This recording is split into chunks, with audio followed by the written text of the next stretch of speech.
Today we're going over the Hot Springs seasonal banner in Fire Emblem Heroes. This is actually a very old seasonal theme we had one time right before the start of Year 3. That one featured Fate's characters, but this time we're relaxing with the Shadow Dragon and Awakening main characters. For this round of Hot Springs ults, you can get Caeda, Chrom, Rearmed Female Robin, and Harmonic Marth and Lucina. We'll go over everyone's stats and skills, plus discuss general build ideas. Hot Springs Caeda is the 4-star focus unit for this banner. You can get her at 4 or 5-star rarity. Caeda is a green flying mage this time. She has 40 HP, 45 attack, 49 speed, 24 defense, and 31 res. Caeda has a speed super boon, and while flying mages are generally not tanky, Caeda has some tricks up her long sleeves. As for ult skills, Caeda has Astra and attack and speed airspace. Airspace is a Kanto 2 skill for flyers, and it gives plus 10 attack and speed. You can also get 12 true damage if you fight anywhere near a special terrain tile, and then it also gives 7 HP healing after combat. Caeda's unique weapon is the Hot Spring Pail. At start of either phase, grant plus 6 attack and speed, empathy, and the no follow-up to all allies within 2 spaces. Caeda will get accelerated specials, plus has effectiveness against sword, lance, axe, cutlass archers, and armor units. For other effects, she gets plus 15 to all stats, deals 25 true damage, and has 15 flat damage reduction. Caeda will have the 100% potent follow condition, so you lower the speed roll to double by 10. Last, for the first fight in either phase against a sword, lance, axe, cutlass, archer, or armor unit, Caeda will reduce their first attacks to a max of 1 damage during combat.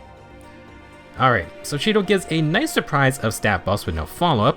She has the usual combat perks along with 100% potent. We then have Caeda's unique effectiveness traits. Against those enemy types, Caeda will only take 1 damage max from first attacks, and this applies to the first fight in either phase. Basically, Caeda is going to survive 1 round of hits, and then she gets to use her potent follow-ups to finish the job. You do have to be facing specific enemy types though. That being said, Caeda does have a backup plan for staying safe. She has a unique B skill called True Love. Foes within 3 rows or columns, Caeda will inflict -5 to all stats, and then the flash effect to prevent enemy counterattacks. Caeda will also have Freya's busting effect, which we saw on Summer Ashes of Fine as well. For herself, Caeda has 2 space pass warping to get around. She inflicts another -5 attack speed and res, and gets 20% speed scaling true damage and flat damage reduction. Last, Caeda gets Pulse Follow type cooldown, -2 instant cooldown before the first follow-up attack. First off, Caeda might not need her max 1 damage effect from her weapon because she has flash support. If the enemy has no C2 though, then that's when she'll enact her backup plan. In addition, Caeda turns enemy field buffs against them. The Pulse Follow cooldown will be real nice with her potent follow-up ability. Despite being a 4-star focus unit, Caeda has some really good perks. Flash support is super nice for the team, and then she tacks on decent stat supports, including Freya's buff stealing. If you want to fill in Caeda's base kit, you can give her Soaring Guidance from Summer Ivy. That way allies can warp around Caeda first, then she can use her own warp ability to hop over them. If you mainly care about Caeda's combat, then she really wants to outspeed the enemy. If the enemy cannot follow up, then she can stonewall them with her max 1 damage taken effect. Also, in cases where Caeda's flash effect works, she can trigger 5 cooldown specials if she lands her 3rd potent hit. The Pulse Follow cooldown on her B skill helps in this endeavor. Now for really contested speed battles, if Caeda does get hit back, then she could proc her high cooldown specials on her 2nd hit. I'm imagining her kit is trying to measure up to the new counter dealt infantry units. Those guys have to be sword, lance, or axe users, so Caeda's weapon will be active. If you're trying to outspeed these types of units, you can use a speed boosting C skill and Sacred Seal. Rain or Crook debuffs work, but you could use something like Shadow Shift X. You can also always use things like the Catch or Solo Sacred Seals. Maybe break out good old Blade Session. For other skills, Caeda can use the 5 cooldown Wind Edge with its 100% speed scaling damage. She could also use Logic, but she has no debuffs in her kit, so you need some help with that.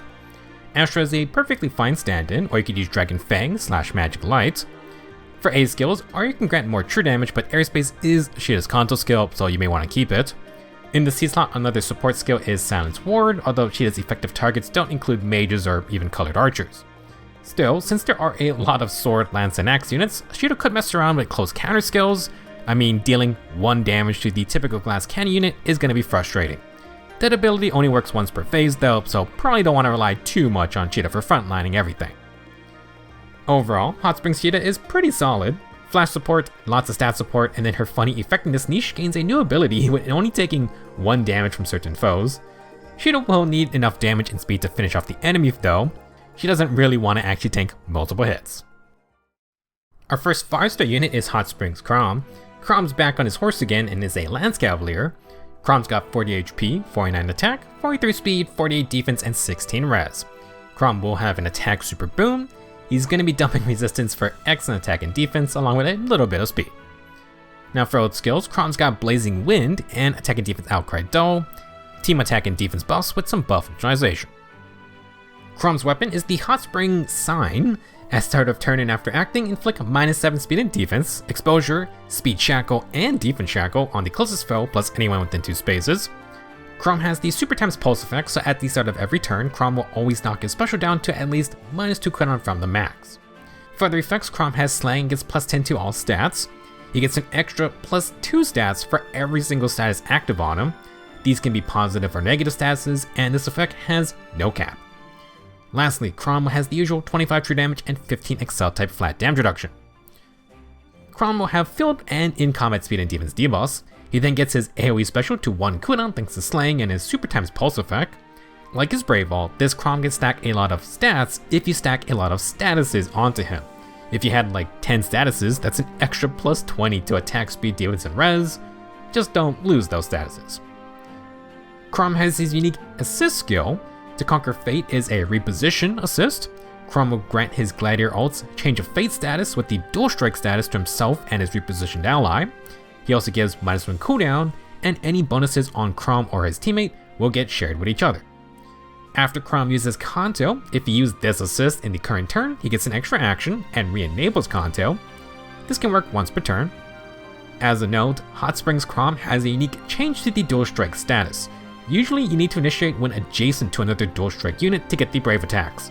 With Chrom on the team, any Dual Strike status will now trigger with an ally within 2 spaces. As far as I can tell, the Dual Strike buff literally is only for Hot Springs Chrom's team. As for the other parts of this assist skill, we got his reposition and extra action. Change of Fate's a pretty good status, granting Kanto 2, +5 stats, and up to 15 true damage if the user has 5 statuses on them. Since Chrom will share statuses between himself and his ally, you should be able to max out the true damage part. Additionally, Chrom will get more stats for his weapon. Chrom has a new inheritable A skill, and it might be mandatory to get if you hate Heimdall. Attack and Defense Foresight Nyx is trying to hard counter her annoying Foresight Snare status. First off, each turn the user gets a new No Foresight Snare. As the name implies, you prevent Foresight Snare's turn-ending effect from triggering, so yeah, it's pretty good. Now, to make it even worse for Heimdall, if you use a rally or movement assist, or you get targeted by one, then you grant no Foresight Snare to everyone within 3 spaces after movement. It's not looking good if you heavily rely on Foresight Snare, although of course, that is assuming people use this skill, so what else does it offer? For the user, if they initiate combat or are within 3 spaces of an ally, they get +10 attack and defense and gain additional stats based on the number of positive status effects active on the foe. If the foe were to have 4 statuses, you can get up to +14 attack and defense. This skill also comes with 50% DR piercing. It deals true damage and has flat DR for first attacks equal to X. X is just going to be 15 if the foe has Foresight Snare on them. If not, it still grants 7 true damage and flat DR. From what I can tell, Foresight Nyx does not remove the Foresight Snare status from the enemy. In something like Aether Raids, where Heimdall can give Foresight Snare to multiple allies, this skill's user gets the full 15 true damage and flat DR against any of those targets.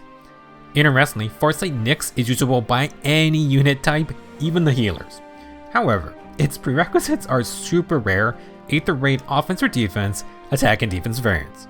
These 2 skills are only on Picnic Lucas and Halloween Dozla.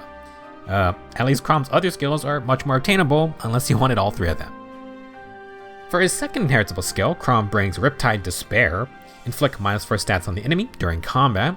You get true damage and flat DR equal to 20% of the greater of your speed or defense.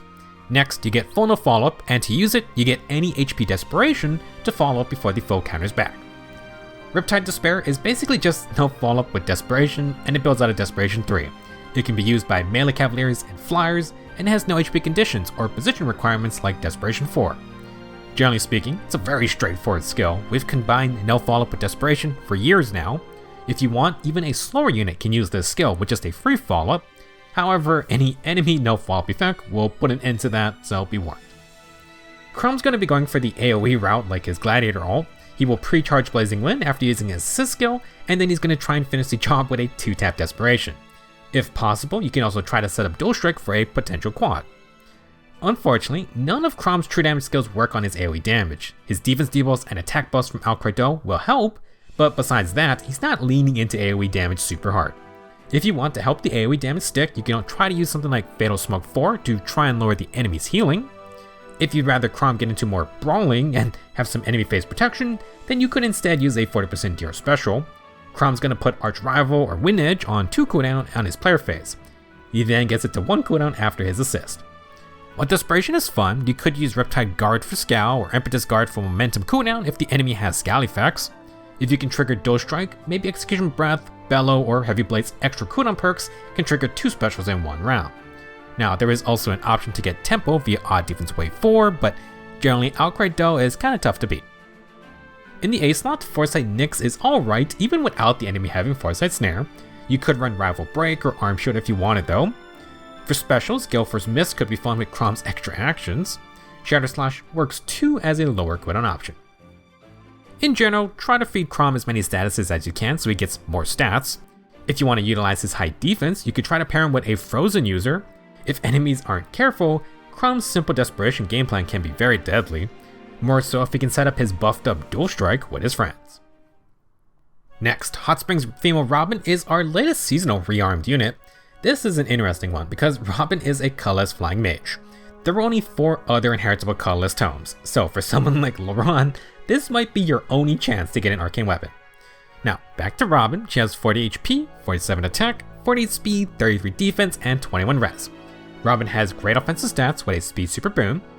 For old skills, Robin's gonna have Rally Up Speed Plus and Logic. She also has no uplift attack and speed for Team No Follow-Up. The Arcane Duck Pale is our first arcane colorless tome. At start of turn or after acting, inflict -7 speed and res, exposure, and discord onto the closest foe and anyone within 2 spaces. We then have the usual 4th gen arcane weapon perks: Slaying, plus 15 stats in combat, 25 true damage, 15 flat DR, and 50% DR piercing. Nothing super out of the ordinary for this weapon. Debuffing wise, exposure and discord are fairly common, more true damage and more stat debuffs on gripped up foes. Who knows when we'll get another inheritable non-arcane colorless tome, so if you want a new weapon for those colorless mages, then time to get in the Hot Springs. To stand out for herself, Robin has a unique B skill called Perfect Plan. There is quite a lot to this plan. First, at start of turn and after acting, Robin grants Rally Spectrum to her allies within 2 spaces and inflicts Hush Spectrum on the closest foes. After Kanto, if Robin used an assist skill on the current turn, she gets an extra action and re-enables Kanto. Next, if it is the first combat for Robin or her allies with Rally Spectrum, and it's the first combat for the enemy with Hush Spectrum, then reduce damage from the first attacks to a max of 1 during combat. This effect only triggers on the player phase though, I believe. Now the following are only for Robin. She gets Kanto 2, inflicts -5 attack speed and res on the foe. She also has the 100% potent follow condition. Robin deals true damage equal to X times 5 and gets flat DR equal to X times 3. X is just the number of positive status effects on Robin, plus the number of negative status effects on the enemy. If there are 5 of these statuses, you can get a max of 25 true damage and 15 flat DR. Perfect Plan is a little confusing, but Robin has both Rally and Hush Spectrum. If Robin or allies with Rally Spectrum initiate on a foe with Hush Spectrum, you get the max of 1 damage taken effect on first attacks, just like Cheetah. Obviously, this is pretty strong because Robin can give this perk to her teammates and it can trigger multiple times if different allies attack different enemies. As for the rest of the effects, the 2 spectrums grant lots of stats and cooldown perks. Robin has 100% potent and gets some decent true damage and flat DR just from this skill. Robin's one new inheritable skill is the attack and speed version of Foresight Nyx. Besides granting attack and speed instead of defense, everything else is the same. This time, you're going to need Aether Raid's offense or defense skills of attack and speed 3. Instead of 2 rare units, this time there are 3 rare units with these skills: Mythic Naga, Dance with Ethlin, and Niffle. Yeah, not exactly making things easy if you want Arcane Duckpale and Logic and another skill. For her playstyle, Robin deploys speed and res debuffing along with Rally and Hush Spectrum. She can also assist with her ally with her Rally and then get an extra action to attack after. If Robin or her team with Rally Spectrum initiate on the foe with Hush Spectrums, you can get that annoying 1 damage taken effect. This means Robin should survive the first attacks, and if she can follow up, then she probably triggers Logic. Logic and Rally Spectrum provide their own instant cooldown, although Robin does not have no guard, so that may be an issue. After she attacks, you do want to Kanto the safety. Both Logic's percent DR and the 1 damage taken effect are player phase only, meaning Robin is definitely a sitting duck. You could use Wind Edge for percent DR on either phase, but that's up to you. I probably would not mess around with close counter like Sheeta. Now for other skills, Robin can keep Foresight Nyx, although Aria is pretty good too. In the C slot, No Uplift is Robin's No Follow-Up source, and it can give it to allies. You could swap this out for Silence Ward or actually mobilize the team with Strat Assault. Another way to get allies into battle is with Shadow Assist skills. Robin could rally, then Shadow shove a teammate forward or something. Now, to get around herself, you could use Aerobatics or Flyer Formation as a seal. Since Robin has her extra action, she will have a lot of attack range, especially if you're warping ahead of allies, then using Kanto after. Besides utility, Robin just wants more attack and speed to outspeed and get her follow-up attack. Like Sheeta, she does not want to get doubled because her 1 damage taken effect is not going to protect her there. All in all, Rearmed Robin's rubber duckies are just a distraction because her perfect plan B skills certainly can mess up a lot of fights. You kinda don't want to let Robin's team initiate, although that's always easier said than done, especially since she's rocking the new Foresight Nyx. Last up for today is Harmonic Springs Marth and Lucina. The Hero King and his great etc. descendant will get to spend some quality time together. For this ult, Marth is back on the ground with a very interesting sword. For stats, he's gonna have 40 HP, 46 attack, 49 speed, 38 defense, and 31 res. Marth's got a speed super boot, no surprise. Now for ult skills, Marth has no pulse follow, that's just no follow up in the C slot, with minus 2 instant cooldown while making a follow up. It also grants bonus attack and speed, true damage and flat DR, all nice stuff. Marth's Lineage Lantern states, at start of player or enemy phase, grants future witness and the regular warp status to allies within 3 spaces. For allies with the Fire Emblem status, when Kanto triggers, if those allies are within 6 spaces of Marth, they can warp to a tile within 2 spaces around it. This bypasses the Kanto distance limit. As for himself, Marth has Slaying and Dragon Effectiveness. He gets 15 stats in combat, 25 true damage, and 15 Excel type flat DR. Last he has 50% DR piercing. Future Witness is Lucina's Kanto 2, plus 5 stats, 7 flat DR, and Scout status. That's quite nice, plus Marth will give everyone regular warping, and he also comes with the Rescue Staff-like effect Legend Sakura had. It will be weaker though since he doesn't have salvage, so Kanto control can still trap range units. To actually get this rescue effect, allies need the Fire Emblem status, which Marth gives with his new True Emblem special. This is a 5 cooldown, 100% speed scaling special. Marth will get Bulwark to block movement. At start of either phase, Marth grants plus 7 field buffs to all stats, and Fire Emblem, he also gives Speed Liberate and No Panic to allies within 3 spaces. As for himself, Marth gets 40% damage reduction for all hits, and he has full tempo effects. If you're not familiar, Marth's Fire Emblem status negates movement type effectiveness, it gives 10 flat DR, and it has fringe bonus. That's going to double up his plus 7 field buffs in combat, so effectively it's like Marth hands out plus 14 stats just from that. Now to protect his buffs, Marth has No Panic, and then he also attacks on Speed Liberate for just more stats. Mr. Fire Emblem gets 2 unique passives, the second being his Binding Barrier B skill. This is basically the same as Dual Anniversary Marth's B skill, at least for the main effect. Marth will inflict minus 5 attack speed and defense on the foe and get 20% speed scaling, true damage, and flat DR. He also heals 7 HP on every attack he makes. Marth then gets extra effects based on the 3 allies with the highest total field buffs minus himself. If those 3 allies have more than 20 total field buffs, Marth gets the 100% potent follow-up condition.